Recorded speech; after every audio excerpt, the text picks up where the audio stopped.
বনমন্ত্রী জ্যোতিপ্রিয় মল্লিক গ্রেপ্তারের পর প্রথমবার উত্তর 24 পরগনায় কর্মী সভা মমতা বন্দ্যোপাধ্যায়ের। আজ লোকনাথ ধাম চাকলায় যাবেন মুখ্যমন্ত্রী। বেশ কিছু পরিষেবার উদ্বোধন করবেন মুখ্যমন্ত্রী। উত্তর 24 পরগনা জেলা তৃণমূল নেতৃত্বকে নিয়ে কর্মী সভাও করবেন মমতা।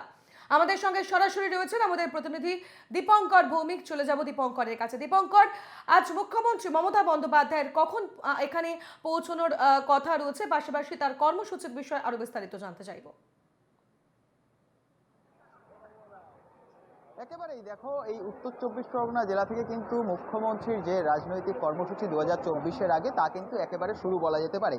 এবং তার পাশাপাশি তোমায় জানিয়ে রাখি, আজকে প্রথম যে কর্মসূচি 12:30 নাগাদ মুখ্যমন্ত্রী তিনি হেলিপ্যাডে নামবেন, এই চাকলা মন্দির সংলগ্ন যে হেলিপ্যাড রয়েছে সেখানে। এবং তার পরবর্তী সময় কিন্তু এই যে লোকনাথ মন্দির রয়েছে, এই মন্দিরের 50তম বর্ষপূর্তি হয়েছে, আর সেখানে দাঁড়িয়েই একগুচ্ছ প্রকল্প কিন্তু যে সমস্ত প্রকল্পগুলো হয়েছে তার প্রকল্পের ঘোষণা করবেন। তার মধ্যে হাবড়ার টেক্সটাইল হাবের নতুন করে তার সংস্করণ এবং এছাড়াও একাধিক রাস্তা বা বিভিন্ন জায়গার কিন্তু বিভিন্ন কর্মসূচি রয়েছে, সেগুলো কিন্তু উদ্বোধন করবেন। এবং তার পরবর্তী সময় এখানকার সমস্ত কর্মসূচি তিনি শেষ করে তার পরবর্তী সময় কিন্তু দলীয় কর্মী সমর্থক, অর্থাৎ 2024-এর আগে কর্মী সমর্থকদের নিয়ে কিন্তু তিনি কর্মী সভা করবেন। দুপুর 1টায় কিন্তু সেই কর্মী সভা যে এই মন্দির সংলগ্ন যে মাঠ রয়েছে সেখান থেকে কিন্তু সেই কর্মী সভা অনুষ্ঠিত।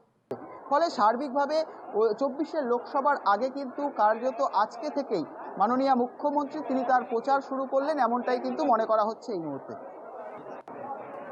একেবারেই দীপঙ্কর, অর্থাৎ বোঝাই যাচ্ছে যে আজ মুখ্যমন্ত্রী মমতা বন্দ্যোপাধ্যায়ের এই বলা যায় এখানে চাকলায় পৌঁছানোর পর বেশ কিছু কর্মসূচি রয়েছে এবং এখান থেকে মূলত স্বাভাবিকভাবেই যে বিষয়টি দীপঙ্কর জানালো, বেশ কিছু কর্মসূচি এবং বেশ কিছু প্রকল্পের উদ্বোধন রয়েছে।